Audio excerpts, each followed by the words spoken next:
Hey. Et bonjour. Franchement, un jour, j'arriverai à faire une intro. Donc, on est de retour encore pour vous jouer de mauvais tours. Pour une nouvelle vidéo, toujours sur le thème de répondre à 2 questions. Essayer de faire le plus concis tout en laissant notre intuition et notre passion parler. Parce que je crois qu'il y a vraiment une notion de passion pour ce genre de sujet. Donc, 2 Ma nouvelles question questions. de ce soir, que je ne connaissais pas jusqu'à maintenant. Non, c'est pas vrai, je l'avais. Faut-il tout se dire en relation? Alors, faut-il tout se dire en relation? Eh bien, je dirais, quand c'est propre à la relation, quand c'est la relation, oui. Quand c'est la relation que vous avez construite, quand ça concerne exactement la relation, oui. Après, quand ça te concerne toi, ton jardin secret, je trouve que c'est très important de garder un jardin secret, de garder peut-être même une part de mystère, mais quelque chose qui n'a strictement rien à voir avec la relation, bah oui. Parce que tu restes un être individuel qui a autre chose dans sa vie que la relation de couple dans laquelle tu es. Donc, pour moi, tout se dire en lien avec la relation, oui. Mais par contre, le reste, Ouais, ce qui n'appartient qu'à moi, pas besoin. Voilà. Entièrement d'accord. Je vois pas comment on pourrait développer entre. Non, je trouve ça très juste. C'est important d'avoir un jardin secret, une part de mystère. Parce que déjà, on se connaît pas entièrement. Et se connaître soi-même, c'est déjà très compliqué. Et on évolue tout le temps. Donc ouais, moi je suis entièrement d'accord avec toi. Ce qui implique l'autre ou impliquerait la relation, pour moi, il ne devrait pas y avoir de tabou. Ouais. Mais par contre, à l'inverse, ce qui n'implique que moi, non, entre moi et moi, bien sûr que c'est ok que ça reste entre moi et moi, comme ça reste ok que tu aies des choses qui n'appartiennent qu'à toi en fait. Oui. Heureusement. C'est ça. Oui. Voilà. Est-ce que tu as une question? Voilà, ça me permet de rebondir sur justement une question qui est souvent remise en lumière, je dirais. C'est 2000 years later.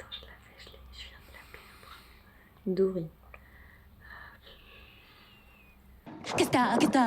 Merde, c'était par rapport à ça. Oh là là. Ah oui. Pourquoi il y a des sujets tabous et quel est l'impact que les sujets, quel est l'impact que ça va avoir dans la relation?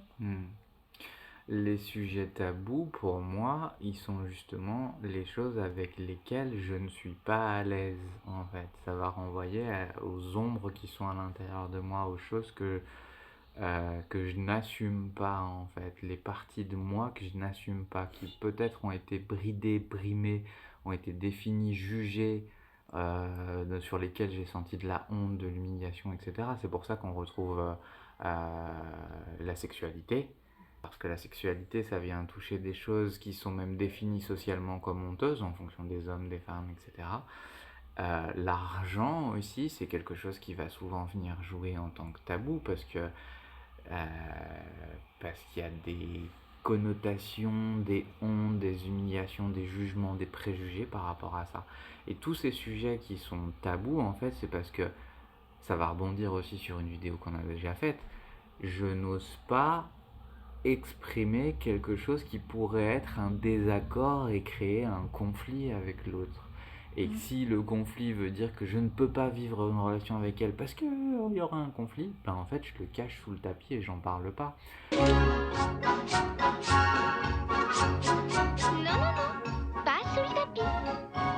Les conséquences de ça, c'est de ne pas m'offrir entièrement à la relation, de ne pas accepter mon entièreté, donc de ne pas offrir mon entièreté à la relation, et donc de ne pas permettre à l'autre de me rencontrer entièrement, donc de ne pas vivre une relation pleine quelque part. C'est un poker menteur.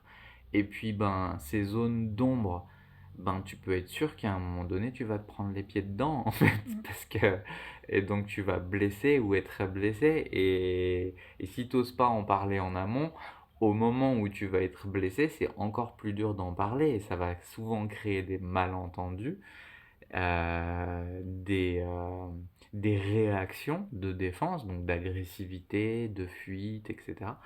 Et donc ça va venir créer du malaise dans la relation.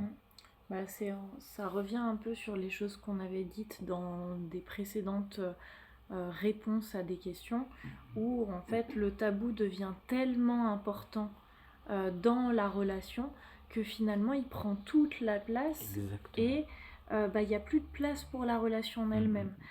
Tout est centré autour de ce tabou-là.